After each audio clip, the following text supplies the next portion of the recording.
जब से सती जी ने शरीर को त्याग दिया, जब से शिव जी क्या कर रहे हैं, उधर चलते हैं थोड़ा शंकर जी के पास।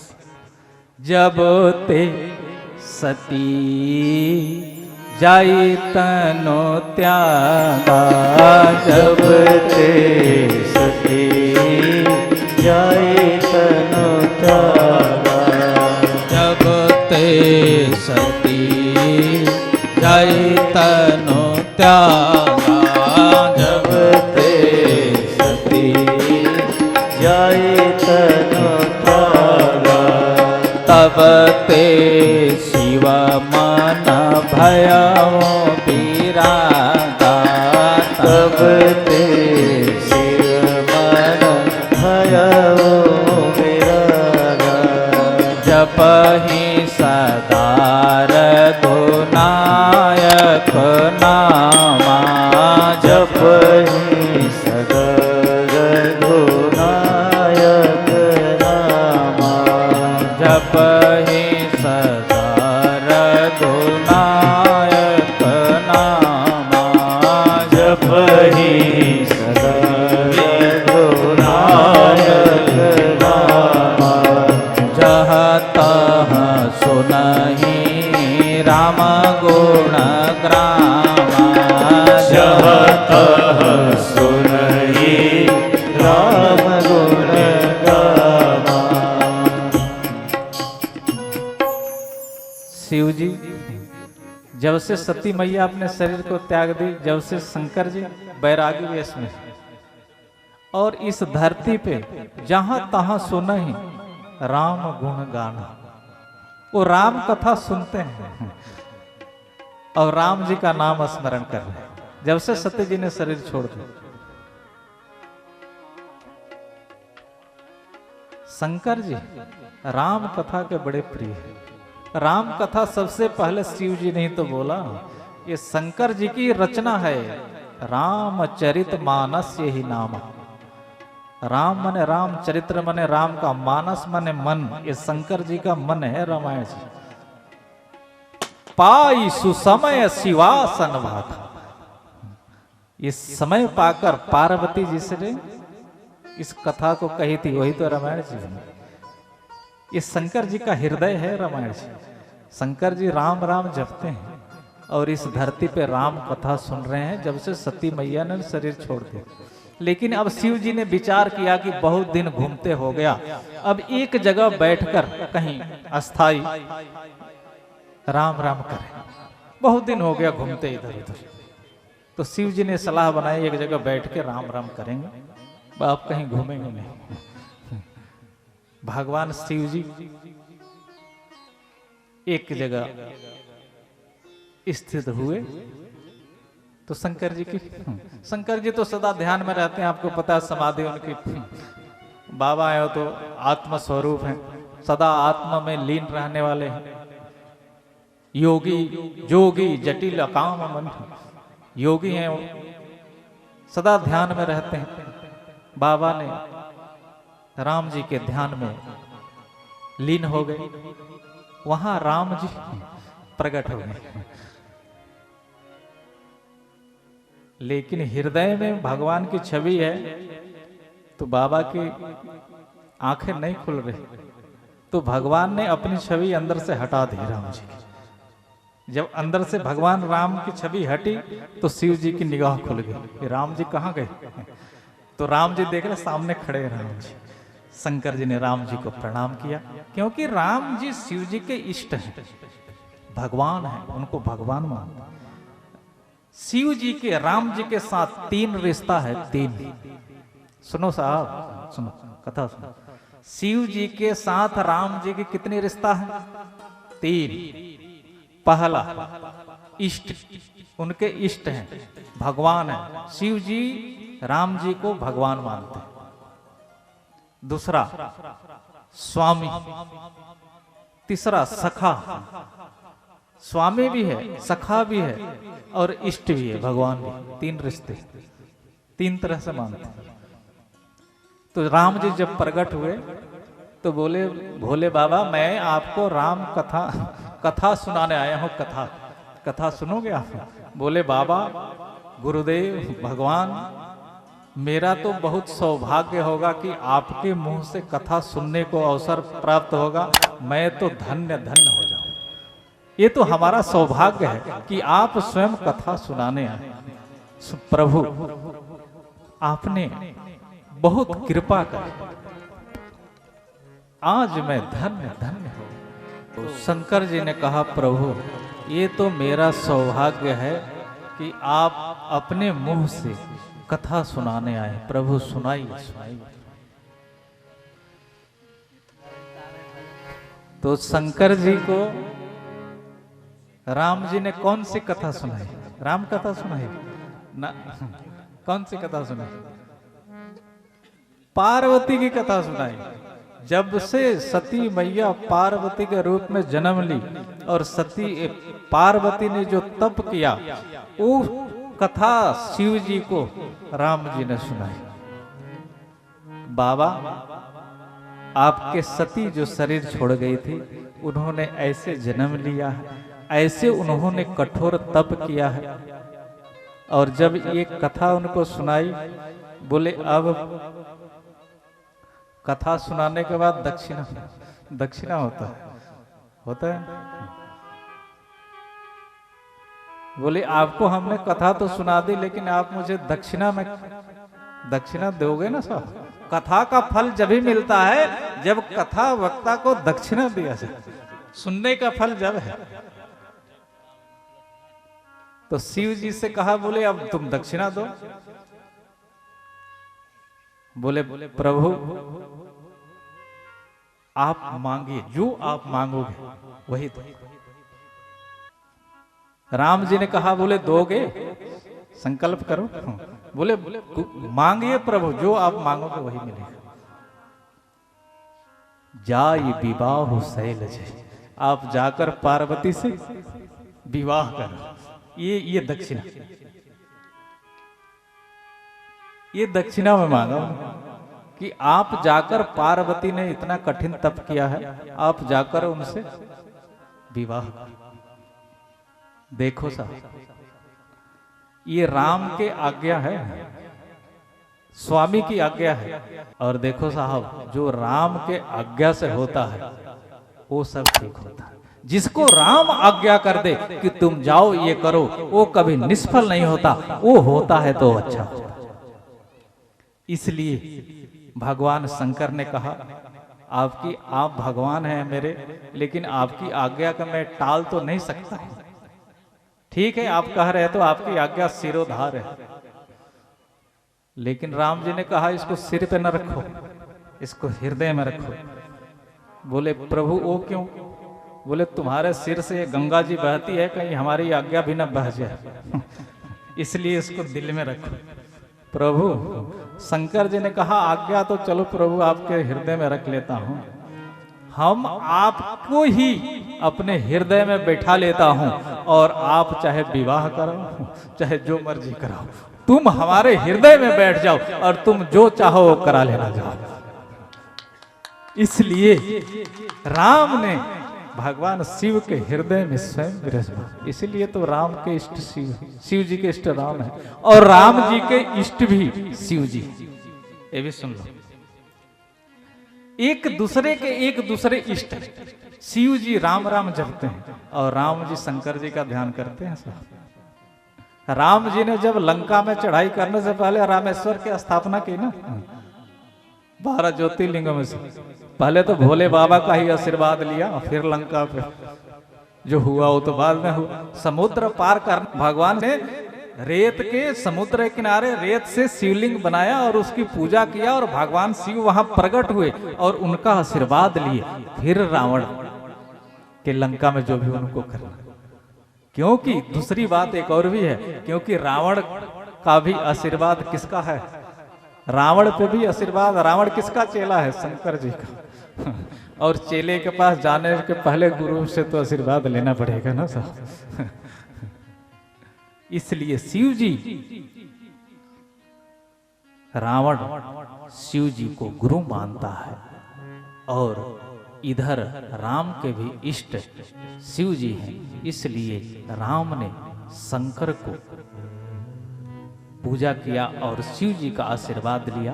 फिर राम जी ने लंका के आगे बढ़े। तो कथा थी कि भगवान की आज्ञा शिव जी ने माना और शिव जी ने सप्त ऋषियों को, राम जी वहां से चले गए। इसके बाद लेकिन वहां भोले बाबा ने सप्त ऋषियों को बुलाया और सप्त ऋषियों को कहां भेजा? पार्वती के पास। आप पार्वती के पास जाओ, प्रेम परीक्षा ले। आप पार्वती की परीक्षा लो, मेरे प्रति प्रेम पार्वती का दृढ़ है कि नहीं। भगवान पहले देखता है साहब, आपको भगवान जब अपनाएगा पहले आपके हृदय को चेक करेगा, इसके हृदय में मेरे सिवा कोई और इच्छा तो नहीं, चेक करेगा। अरे साहब, हम एक मिट्टी के घड़ा लेते हैं, उसको ठोक बजा के पहले देखते हैं ये ठीक भी है। वो तो भगवान अपना रहा है साहब, तो वो नहीं देखेगा क्या? वो भी देखेगा। इसलिए सप्त ऋषियों को देवी पार्वती के पास भगवान शिव ने भेजा, बोले जाओ और पार्वती की परीक्षा लो। असल में ये परीक्षा वरीक्षा नहीं है साहब, ये तो कथा है, लेकिन कथा का अर्थ समझिए आप। एक संदेश आकाशवाणी ने क्या दिया था? आकाशवाणी ने ये संदेश दिया था कि आपको सप्त ऋषि मिलेंगे तो आप समझ लेना कि आपको बहुत जल्दी शिव जी मिलने वाले। आकाशवाणी ने यही तो कहा था। आकाशवाणी ने यही कहा था कि जब आपको शंकर सप्त ऋषि मिल जाए तो समझ लेना आपको शंकर जी बहुत जल्दी मिलने वाले। यानी कि शंकर जी पार्वती को ये संदेश देना चाहते हैं कि मैं तुमसे बहुत जल्दी मिलने वाला हूं।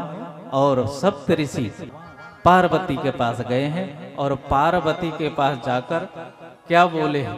हे पार्वती, आप इतनी कठोर तपस्या कर रही हो, क्यों कर रही हो? क्या चाहिए आपको? किस लिए कर रही हो? आखिर आप तप कर रही हो तो आप तप क्यों कर रही हो? आपको चाहिए क्या?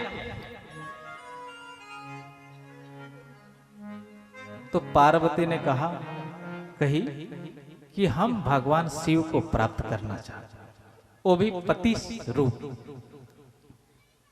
तो सप्त ऋषियों ने कहा, बोले आप शिव जी को ही क्यों प्राप्त करना चाहते? शिव जी के पास क्या है?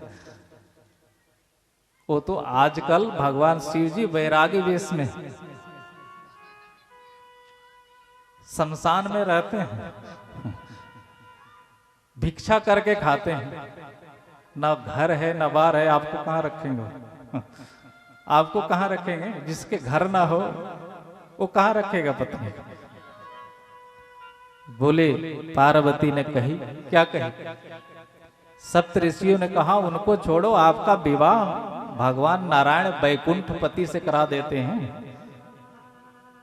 वो तो तीनों लोक के बैकुंठपति हैं, नारायण हैं, उनसे आपकी विवाह करा दे। तो पार्वती क्या बोली?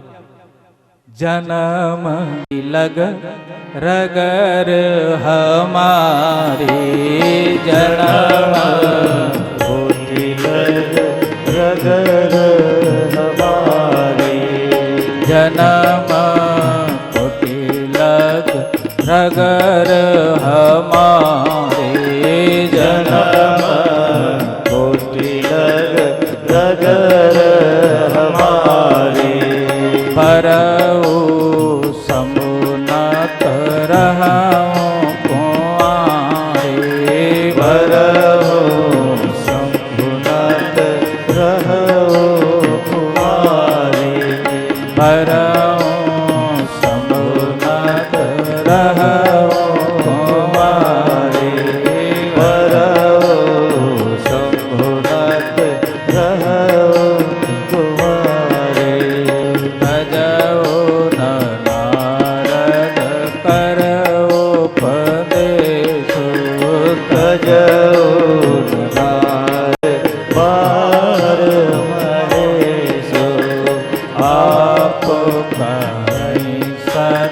बार महेशु, आपो कहे सत बार महेशु।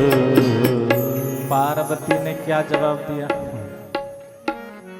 जन्म कोटि लग रगर हमारी, बरऊं शंभु न तरहूं कुंवारी। मैं करोड़ों बार जन्म लूंगी, लेकिन बरऊं शंभु न तरहूं कुंवारी।